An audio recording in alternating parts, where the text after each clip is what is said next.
പ്രസവവേദനയെ തുടർന്ന് ആശുപത്രിയിലേക്ക് പോകും വഴി യുവതിക്ക് ആംബുലൻസിൽ സുഖപ്രസവം.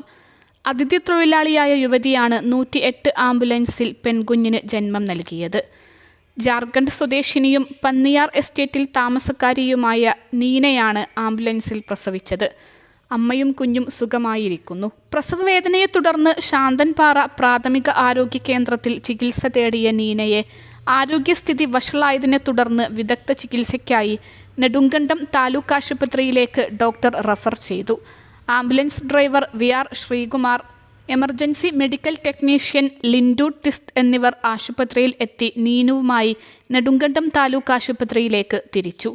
കള്ളിപ്പാറ എത്തുമ്പോഴേക്കും യുവതിയുടെ ആരോഗ്യനില വഷളായി. തുടർന്ന് 5:35 ലിൻഡുവിൻ്റെ പരിചരണത്തിൽ യുവതി ആംബുലൻസിൽ കുഞ്ഞിന് ജന്മം നൽകി. ഉടൻ ആംബുലൻസ് പൈലറ്റ് ശ്രീകുമാർ ഇരുവരെയും നെടുങ്കണ്ടം താലൂക്ക് ആശുപത്രിയിൽ എത്തിച്ചു.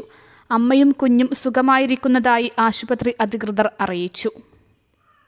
അൽസലാമ ഐ ഹോസ്പിറ്റൽ 21 ലക്ഷത്തോളം സന്തുഷ്ടരായ ഉപഭോക്താക്കളും 2 ലക്ഷത്തോളം തിമിര ശസ്ത്രക്രിയകളും പൂർത്തിയാക്കിയ മലബാറിലെ ഏക കണ്ണാശുപത്രി. ലോകോത്തര നിലവാരമുള്ള ചികിത്സാ സംവിധാനങ്ങൾ, എല്ലാ നേത്രരോഗ ചികിത്സാ സൗകര്യങ്ങളും വിദഗ്ധരായ ഡോക്ടർമാരുടെ മേൽനോട്ടത്തിൽ. Al Salama eye hospital, hospital road, Perinthalmanna.